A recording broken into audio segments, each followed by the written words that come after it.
The Senate will soon vote on the nomination of Judge Ketanji Brown Jackson to be Associate Justice of the Supreme Court. I will vote against her nomination. Judge Jackson may be a fine woman, but she is a dangerous judge.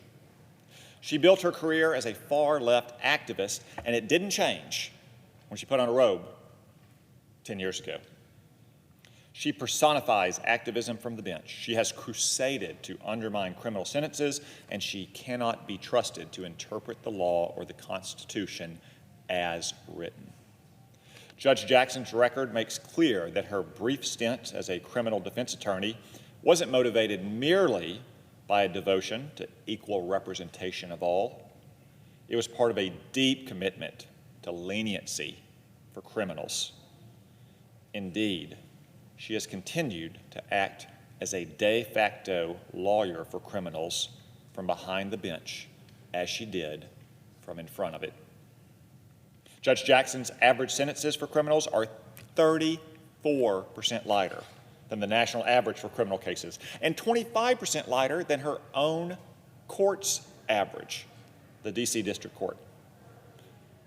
Disturbingly, some of the most sensational examples of her soft-on-crime attitudes are cases involving child pornographers. She has given more lenient sentences than recommended by the sentencing guidelines in every single child pornography case where the law allowed it. Every single one. Every time. Individuals sentenced by Judge Jackson for child pornography possession receive, on average, 57% lighter sentences compared to the national average. For child pornography distribution, the sentence is 47% lighter than the national average. These aren't just numbers, these are predators. And they go on to commit more of the most heinous crimes imaginable because Judge Jackson lets them off so easy. In one case, Judge Jackson gave child pornographer Wesley Hawkins just 3 months in prison when the sentencing guidelines recommended 8 to 10 years. 3 months versus a recommended 8 to 10 years. Judge Jackson even gave him a sentence that was 1/6 as long as what her own probation office recommended. And a few years later, when Hawkins should have still been in prison for his original offense, he did something else. They got him 6 more months in custody. That's twice as long as his original sentence. When all 11 Republicans on the Judiciary Committee sent a letter asking for details of what happened to justify this new sentence, Judge Jackson refused to provide any further information. So much, I guess, for looking at her record, as she urged us to do. Her leniency isn't limited to child pornographers either. In 2017, Judge Jackson apologized. She apologized to a fentanyl kingpin, his own words, kingpin, because she couldn't find a way to sidestep the law to give him less than the mandatory minimum sentence. She was very sorry that she had to give him such a long sentence. But I guess where there's a will, there's a way. A few years ago, she found a way to re-sentence this self-described kingpin below the mandatory minimum sentence. Through a completely made-up reinterpretation, Judge Jackson made the First Step Act retroactive for this fentanyl kingpin, something Congress had explicitly tried to avoid when it passed the law. This was judicial activism, plain and simple. In her testimony, Judge Jackson claimed that there were no victims in that case. She's wrong. Fentanyl trafficking is not a victimless crime, and anyone who doesn't understand that doesn't belong on the Supreme Court. In another case, Judge Jackson granted compassionate release to a man who brutally murdered a deputy U.S. Marshal on the steps of a church at a funeral. While in prison, this cop killer threatened prison staff and was caught in possession of a dangerous weapon, not exactly a model inmate. He was repeatedly denied parole, yet Judge Jackson granted him compassionate release because he had high blood pressure. In yet another case, a career criminal assaulted a deputy U.S. Marshal with a deadly weapon while resisting arrest. This was the third time that this criminal had assaulted law enforcement officers, the very officers who risked their life to keep judges like Judge Jackson safe.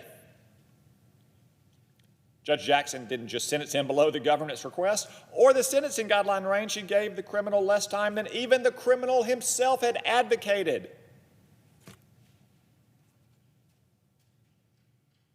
You can't make this stuff up. In 2013, a sex offender who had repeatedly raped his 13-year-old niece was arrested for falsifying sex offender registration records to avoid telling the government where he was living and that he was working at a daycare. The government sought a 2-year prison sentence, but Judge Jackson gave him just 1 year instead. And during that second year, when he would have been in prison, he tried to rape again and then bribed the victim with $2,500 to recant her testimony. This dangerous sex offender was convicted of obstructing justice, yet when presented with a do-over, Judge Jackson sentenced him to just 24 months in prison for those violations. Now, I wish I could say this was to her credit because, to be fair, 24 months was the sentence recommended by the government, but she ensured her order in that sentence would run concurrently with the sentence in local D.C. jail, so he'd only end up serving 1 year instead of 2. Judge Jackson habitually sympathizes with criminals over victims. These are just a few of the many outrageous cases in Judge Jackson's record. The takeaway is crystal clear. If you're a criminal, you'd be lucky to have your case assigned to Judge Jackson. If you're a victim or anyone else seeking justice, you should hope that your case is assigned to literally any other judge. As a trial judge, though, Judge Jackson could only help one criminal at a time. As a Supreme Court justice, she would be able to benefit criminals nationwide in all cases. Judge Jackson's far-left activism extends beyond crime as well. Not only did she engage in what the Sixth Circuit called an end run around Congress to retroactively reduce the sentence of that fentanyl kingpin I mentioned earlier, she also worked to strike down a Trump administration order expediting the removal of illegal aliens on equally specious legal grounds. The law passed by Congress granted the Department of Homeland Security, quote, sole and unreviewable discretion to decide which illegal alien should be subject to expedited removal. Nonetheless, Judge Jackson inserted herself to strike down what she called, quote, a terrible policy by the Department of Homeland Security. Well, I regret to inform Judge Jackson it is not her role in our system to decide whether immigration policy is good, bad, terrible, or any other adjective she wants to use, only whether it is lawful and authorized by law. And of course, the D.C. Circuit Court, which is not exactly a hotbed of conservative jurists, agreed and reversed Judge Jackson's decision, noting that there are, quote, could hardly be a more definitive expression of congressional intent than the language in that law that she disregarded. But Judge Jackson didn't care. She had an anti-Trump op-ed that she wanted to write in the form of a judicial opinion. Judge Jackson has also shown real interest in helping terrorists. Now, it's true that you shouldn't judge a lawyer for being willing to take on an unpopular case, but you can certainly learn something about a lawyer from the cases they seek out. And for Judge Jackson and her friends in the liberal legal profession, these cases were not unpopular at all. Judge Jackson represented 4 terrorists as a public defender, one of whom she continued to represent in private practice, voluntarily. And she voluntarily filed multiple friend of the court briefs on behalf of terrorists while in private practice. To make matters worse, she apparently didn't even bother when she was representing these terrorists. She didn't bother to establish a reasonable belief that what she filed with the court was factually true. 3 of her 4 case filings were identical, word for word, comma for comma. She alleged identical facts and legal arguments in each case. The only differences between the briefs were the names and the case numbers. In every one of those cases, she claimed the terrorist had never had any affiliation with the Taliban or al-Qaeda. And in every one of those cases, she accused the Bush administration and American soldiers of war crimes. And who were these supposed innocent victims of American war crimes who, according to Judge Jackson, had nothing at all to do with terrorism? No siree, nothing at all. Well, one of her clients designed the prototype shoe bomb that was used in an unsuccessful attempt to blow up a passenger airplane. Another planned and executed a rocket attack on U.S. forces in Afghanistan. And a third was arrested in a raid on an al-Qaeda explosives training camp. Yet in every case, she claimed that none of them had anything to do with terrorism. Not a thing. Totally innocent, just goat herders who were picked up by marauding American troops.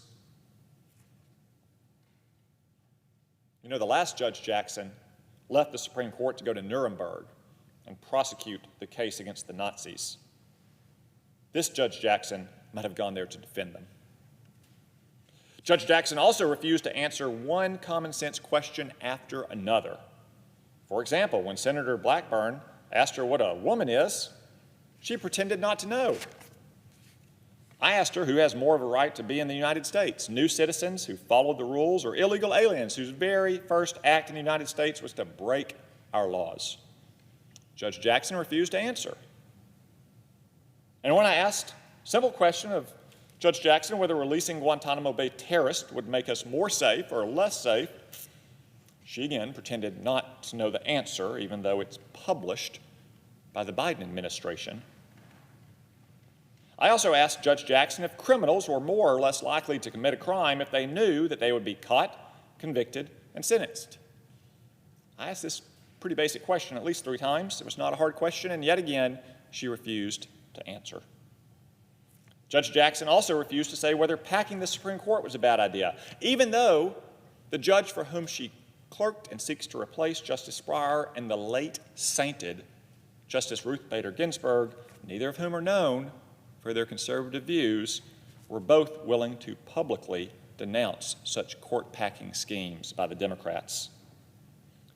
Judge Jackson may feign ignorance, not because she doesn't know these answers, but because liberal judicial philosophy is all too often based on denying reality.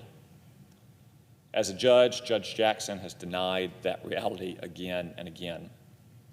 Judge Jackson will coddle criminals and terrorists, and she will twist or ignore the law to reach the result that she wants. That's not what we need in a Supreme Court justice, and that's why I will be voting against her nomination. Madam President, yield the floor.